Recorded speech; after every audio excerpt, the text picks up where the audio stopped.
numbers. Hello YouTube and welcome to my deck profile for my deck I took to Nationals in Manchester. Let's start. I run Nubatama. My starter is Kurko. Now we only have 28 cards in total, so most of the decks are pretty similar. But what this starter does is, if there's any bound cards, when the attack hits, you can Soul Blast 1 and get rid of up to 2 pound cards. Next, grade 0, I run 2 Hagakure. It's just basically a shield, but when you guard, if you've got less cards in hand than your opponent, you can counterblast 1 and it gets rid of a card out of your opponent's hand of their choosing. It's good to lower their hand down for you going on the offense next turn. And then I run 8 critical trigger. One's a promo, otherwise it'd have to be vanilla. And I run 4 draw triggers. I did used to run stands and they worked quite nice with some of the other cards, but I was just lacking in getting the cards I needed, so I swapped it back to draws. And then the basic 4 heal triggers. Now on to grade 1s. I run 4 perfect guards, because necessity in this age with strides and all. And I run 3 fruit key. Now it's used to be 3 or less cards in hand, but its skill now, because it were erected ages ago, is you pay counterblast, move it to soul, and then if your opponent got 3 or more cards in hand, you can pick one at random to bind, face down until end of turn. Really, really good for sorting out getting cards out of the opponent's hand, and you may get lucky and get perfect cards. Next, I run 4 Dreadmaster, one of the oldest cards in the deck from set 1. It's okay. Now, when it boosts a unit, if your attack hits, counterblast 1, and if you've got less cards in hand than your opponent, they have to discard 1. Now, because we haven't got any unflippers out, and we can only use more counterblast from healing, it's mainly just more for mind games and forcing the opponent to think whether or not to guard, and for pressure.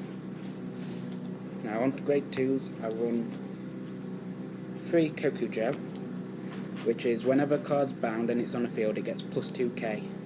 So it can be swinging, if one bound, for 11, or it could be swinging up to 19, if not more, with some of the other skills. And then I run 4 the Mate for the Legion, the Rani Congo. Sure. Which its skill, when I'm in Legion, it gets plus 2000 power, and the same skill as my starter, of being able to get rid of 2 cards from Bind Zone when the attack hits Vanguard for 1 Soul Blast.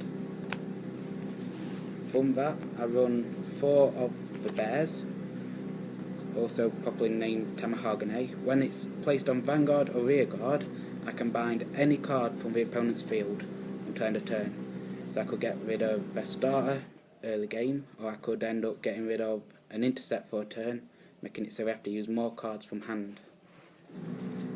For the grade 3s, I run 4 of a Break Ride, which is still really good in my opinion, because its skill, when you Break Ride over it, gets plus 10,000 a new one, but it makes your opponent discard 1 and then bind a card. So it gets rid of 2 cards from the opponent's hand. So if they're on 4 cards in hand, you've just knocked them down to 2. With a full field, they'll be not able to guard really, and if on high damage, it's really effective. And then I run 4 of the Legion, Mandora Congo, which its skill is Counterblast 1 and then Persona Blast either grade 3 or grade 2 mate when you're in Legion to bind 2 cards at random from the opponent's hand, so you choose the 2 cards, so you could get 2 perfect cards, 2 random cards, and then you also bind 1 from field, but they have to have 4 more cards in hand for it to work. And then as a Tekov, I run 1 of a Kabuki Congo, which is the old limit break boss, where when it attacks, counterblast 1 and binds the entire field for a turn, just for the times when I can't stride or I need a use. For strides, I run, where's 4? I'm missing 1. So you run 4, don't you? I run 4. You can't find one. Joe can, which is basically when you attack, counterblast 2 you bind one from your opponent's field, and they pick one from hand to bind.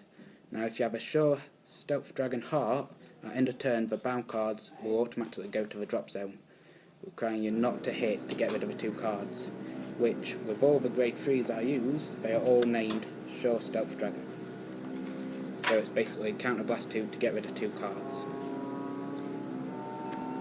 Next up, I run 4 of the Gedat Surakan, hard to pronounce, and sorry if I butcher it, but it's basically just the on hit.